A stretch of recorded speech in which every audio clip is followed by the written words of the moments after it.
10 de novembro de 1483, nascia o maior ícone da deformação da fé do período medieval e atual. Segundo os estudos do Dr. Dietrich Amann, relatados em seu livro Martinho Lutero, sua juventude e os seus anos de estudos entre 1483 e 1505, afirma que Lutero entrou no convento só para não ser submetido à justiça criminal, cujo resultado teria sido provavelmente a pena de morte, por ter matado em um duelo seu colega de estudos chamado Jerônimo Bano. Teria surgido daí o seu medo da morte, a qual se referia frequentemente. Lutero, atordoado e com medo do peso das penas que poderiam lhe ser aplicadas, resolve refugiar-se no convento dos eremitas de Santo Agostinho, que naquela época tinha o direito civil de asilo, que o colocava ao abrigo da justiça. Lutero permaneceu no monastério, onde se tornou monge e futuramente padre agostiniano. Para livrar-se da pena de morte, Lutero aparentava ter se convertido, mas não. Lutero vivia perturbado e contradizendo-se. Em 1529, ele se declara réu confesso em uma prédio. Eu fui monge, eu queria seriamente ser piedoso. Ao invés, eu me afundava sempre mais. Eu era um grande trapaceiro e homicida.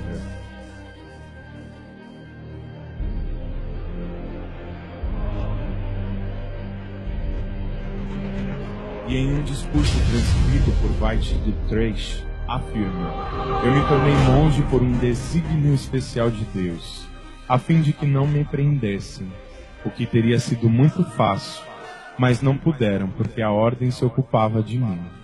Isto é, os superiores do convento o protegiam.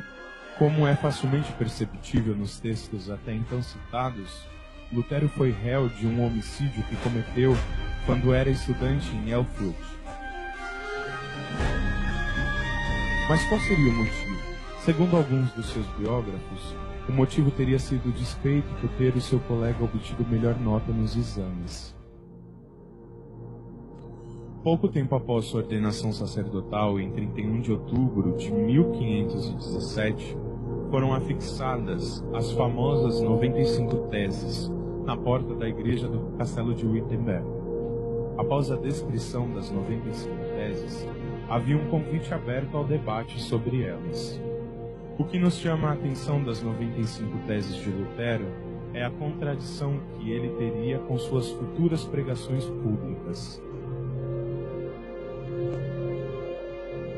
Ao contrário do que muitos imaginam, Lutero não contestava a supremacia papal e nem mesmo o poder das indulgências, mas os abusos do mesmo, palavras essas que Lutero revogou posteriormente.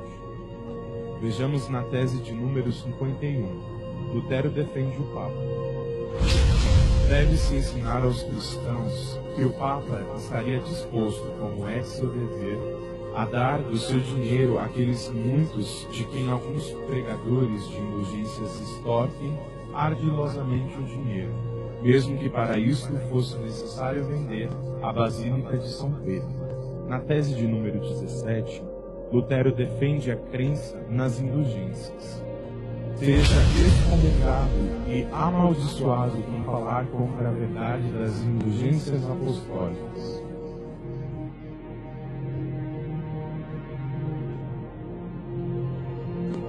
Lutero, ao convidar os católicos para um debate público sobre as indulgências, parecia esperar criar-se uma cultura de mudança de fé, de forma progressiva.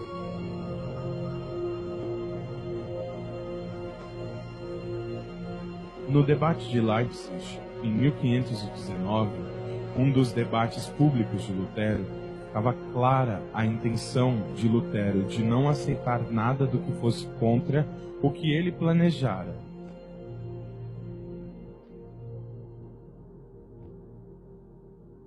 Ao debater com João Eck, sobre a doutrina do purgatório é que acaba com todas as teses de Lutero ao citar o livro de Macabeus. Lutero, sem saber como argumentar, acaba por excluir os livros deuterocanônicos de seu cânon, dizendo que nem mesmo os judeus aceitavam aqueles livros, ocultando a informação que os mesmos foram excluídos do cânon judaico porque deixavam brechas para o cristianismo.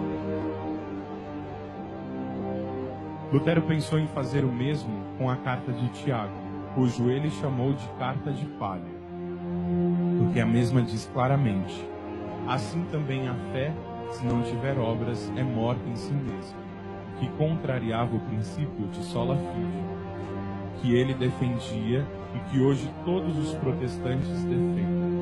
O mesmo também aconteceria com o livro do Apocalipse, cujo Lutero disse que não era nem apostólico e nem profético. Lutero já dava amostras de suas verdadeiras convicções íntimas a respeito de Nosso Senhor. Para Lutero, Cristo cometeu adultério pela primeira vez com a mulher samaritana.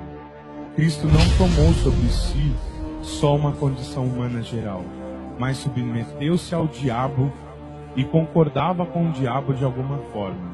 Ele não assumiu só as culpas, como afirma a fé católica, mas também a disposição ao pecado. Lutero então conclui: Cristo adulterou. Cristo cometeu adultério pela primeira vez com a mulher da fonte, do poço de Jacó, de que nos fala São João. Não se murmurava em torno dele. O que fez então com ela? Depois com Madalena, depois com a mulher adúltera, que lhe absolveu tão levianamente. Assim, Cristo, tão piedoso, também teve que fornicar antes de morrer. Influenciado por doutrinas gnósticas, maniqueístas e herméticas,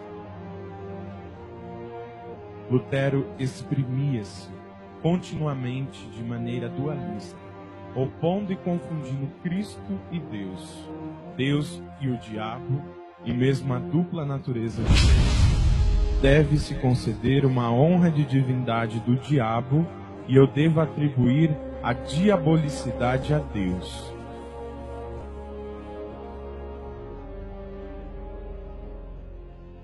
Outra citação do monge alemão revela nitidamente a inversão de significados, tão comum na teologia cristã. Então, não se sabe mais quem é Deus e quem é o diabo. Chega-se a inquirir se o diabo não será Deus. Lutero, obcecado por seu suposto contato com o diabo, faz algumas afirmações estranhas. Conheço o diabo a fundo, de pensamento e de aspecto, tendo comido em sua companhia mais de uma pipa de sal. Ou então, o diabo dormiu ao meu lado, em minha cama, mais vezes do que a minha mulher. Vê-se claramente que Lutero estava sob a influência da gnose. Lutero, com seu ódio à Santa Madre Igreja, resolve atacar o coração da mesma. Seu próximo passo para a mudança de hábitos seria difamar a missa e criar-se uma nova. Por isso ele diz: quando a missa for revirada, acho que nós teremos revirado o papado. Porque é sobre a missa, como sobre uma rocha, que o papado se apoia totalmente, com seus mosteiros, seus bispados, seus colégios, seus altares, seus ministérios e sua doutrina. Tudo isto desabará, quando desabar sua missa sacrilégia e abominável. Lutero ainda desqualificou o cânon. Este abominável cânon, que é uma coletânea de lacunas lodosas, fez-se da missa um sacrifício. Acrescentaram-se os ofertórios. A missa não é um sacrifício ou ação de um sacrificador. Olhemo-la como sacramento ou como testamento. Chamemo-la de bênção, Eucaristia, ou mesa do Senhor, ou ceia do Senhor, ou memória do Senhor.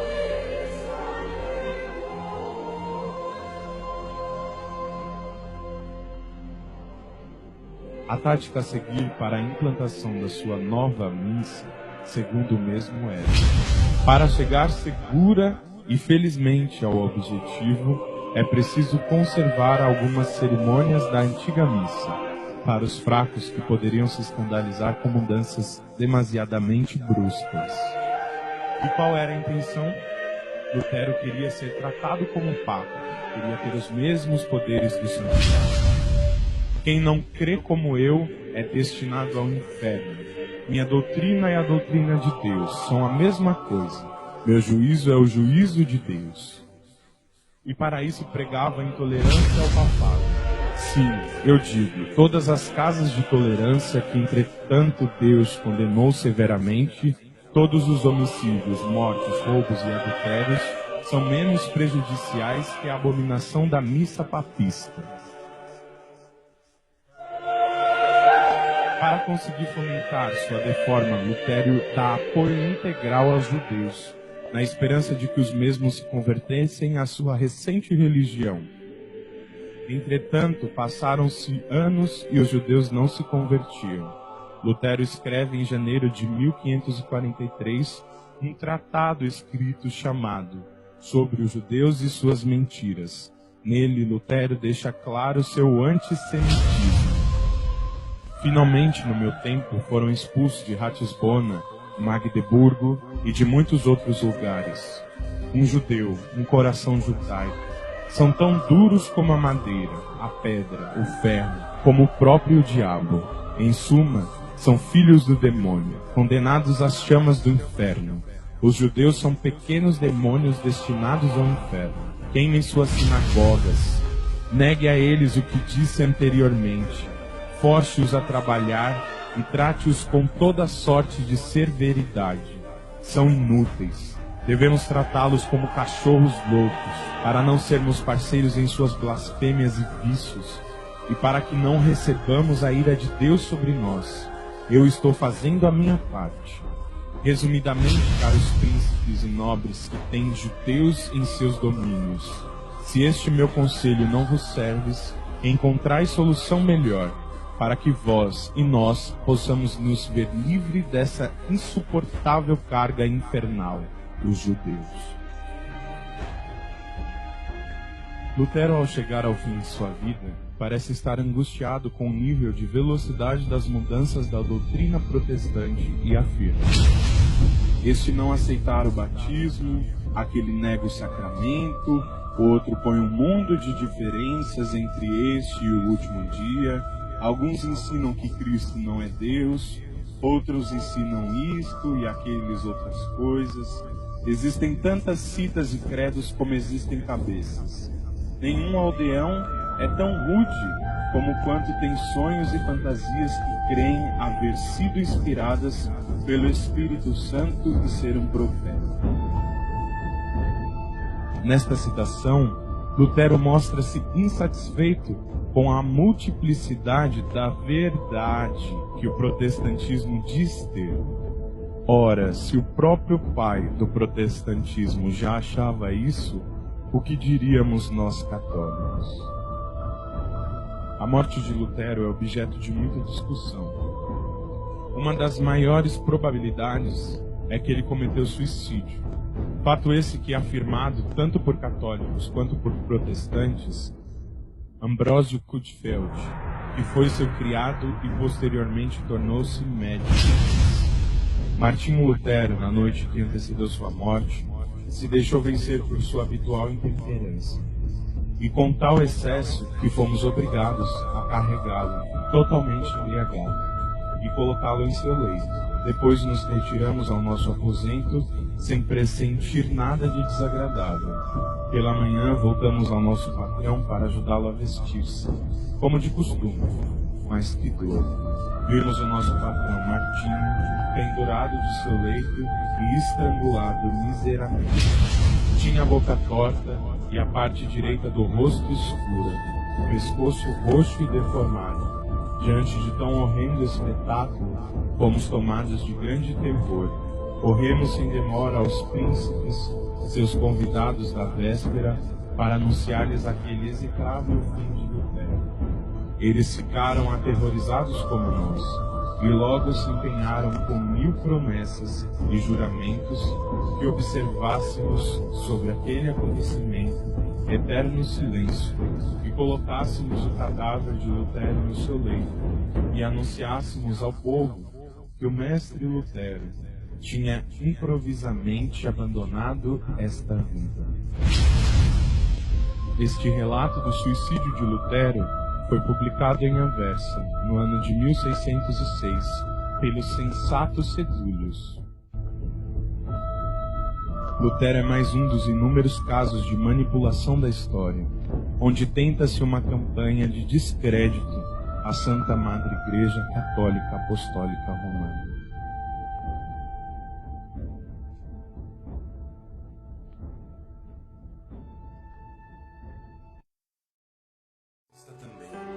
Maria Santíssima.